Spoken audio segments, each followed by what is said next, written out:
ሰላም ውዶች እንዴት ናችሁ? ደህና ናችሁ ወይ? ዛሬ ከባሚያ እንለዋለን እኛ እዚህ ማዳም ቅመሞች፣ ግን ኦክራ ነው እንግሊዘኛው። በኢትዮጵያ አላውቅም ምን እንደሆነ፣ ኢትዮጵያ ሳለው አላውቀውም የነበረ ይሄን ነገር ማለት ነው። ለማንኛውም ይሄንን በዚህ መልኩ ሴትዮዋን ባሚያ ብዬ ሳዛት ይሄን ሁሉ ይዛ መጣችና ቁጭ ብዬ ስቀነጥስ ነው ምናምን ዋልኩኝ።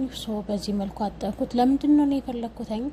ቆንጆ ነው ለውስጥ ለጤና ለቆዳ ምናምን ብለውኝ እሱነን እንትን ብዬ ልጠጣው ነው ለመጠጥ ላዘጋጀው ነው። ግን ብዙ ይዛ መጣ ስለነበረ ሰው እንዳይበላሽ በዚህ መልኩ አዘጋጅቼ ቆንጆ አድርጌ በጣም ካጠብኩት በኋላ ለይኑ በጣም ብዙ ነው የነበረውና ቆንጆ አድርጌ ካጠብኩት በኋላ ያው እኔ ምንድነው ያሰብኩኝ ይሄን ሁሉ መቼም አልጠጣውም፣ ትንሽ ነው የሚበቃው። ስለዚህ ፍሬዘር ላስቀምጠው ወሰንኩና ያው በምግብነት በወጥ መልኩ እንጠቀመዋለን ከዶሮ ጋር ከስጋ ጋርና በዚህ መልኩ እያጠብኩት ትገኛለውና ብዙዎቻችሁ ደግሞ ይሄን ባሚያን ታውቁታላችሁ።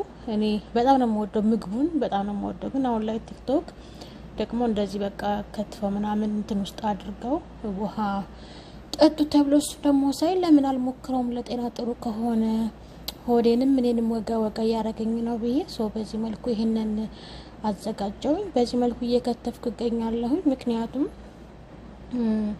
ለጤና ጥቅም ከሆነ በጣም ብዙ ሰው ደግሞ እንትን የሚለው ከሆነ ያው የሆነ ትርጉም አለው ብዬ ስላሰብኩኝ በጣም ቫይራል ወጣል፣ ብዙ ሰው እየሰራበት ነው ያለውና በዚህ መልኩ ከከተፍኩ በኋላ እዚህ ውስጥ አደርገዋለሁና ሰርቼ ከጨረስኩ በኋላ ምን ተፈጠረ? እኔ አብዝቻለሁኝና በጣም ወፍሮ ነበር። ይሄ ኦልቬራ አለ አይደለ? ልክ እንደሱ ጀል ሆኖ በጣም ወፍሮ ነበርና ለመጠጣት ተቸግሬ እንደገና ቀንሼ በውሃ በርዤ ምናምን ነበር የጠጣሁት የነበረው።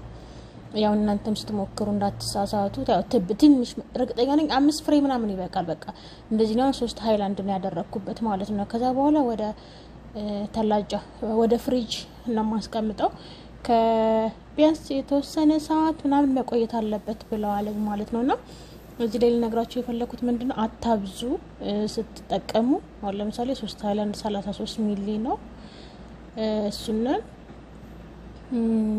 330 ሚሊ ነው እንጂ 330 ሚሊ ነው 3 ነው ያደረኩበትኝ።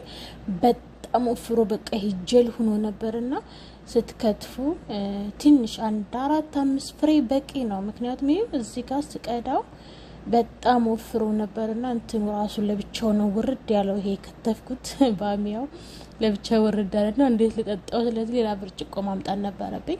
ሌላ ብርጭቆ አመጣሁበትና እዚህ ላይ እንደውም የተወሰነ ይሻላል። ከ5 ሰዓት በኋላ ነበር እንትን ያደረኩት ያወጣሁት የነበረው ጠጣ የሞከርኩት የነበረውና ትንሽ ይሻላል፣ ወፍሯል ግን ትንሽ ይሻል ነበር። እዚህ ላይ ቆርጭ ነው እንጂ እንደዚህ ጠጥቼ ሳስቀምጠው ማለት ነው በጣም እንደዚህ ተያይዞ ነበር ከእንትኔ ጋር ማለት ነውና ትንሽ ከባድ ነው የነበረው። ጣዕሙ በተረፈ ምንም ጣዕም የለውም፣ ራሱ ውሃ ነው፣ ምንም ልዩነት የለውም። ይሄ የመወፈር ነገር ነው እንጂ ምንም ልዩነት የለውምና ከዚህ ላይ ምን እያወራው ነበረ?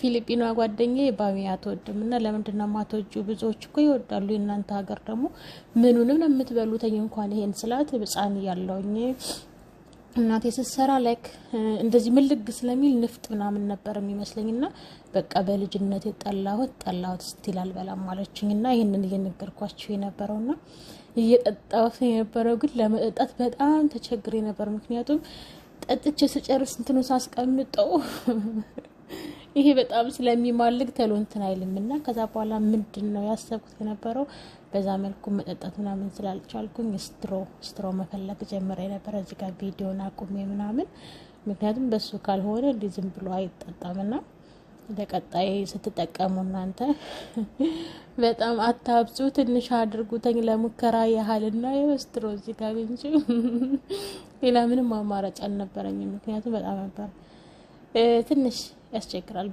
በስትሮ ግን ቆንጆ ነው። ደግሞ በስትሮ ደግሞ ስጠጣ ደግሞ እቺ ታች ያለችው አንዷ ፍሬ እሷን አላወጣዋትም። እሷ እየሄደች ልጥፍ ትላለች። በቃ እንዴት ይልጠጠው ነው ያልኩ ነበር።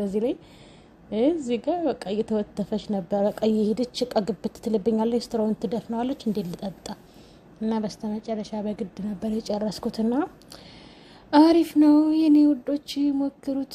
ጠዋትና ማታ ነው የተባለው። ይሄ የጠዋቱን ጨርሻለሁኝ። የማታውን መቼም አልቀርጽላችሁም። በድጋሚና አመሰግናለሁ። ቤቱን ሰብስክራይብ፣ ሼር፣ ላይክ አድርጉ። በጣም አመሰግናለሁ ስለምትከታተሉኝ። ደግሞ አበረታቱኝ። ባይ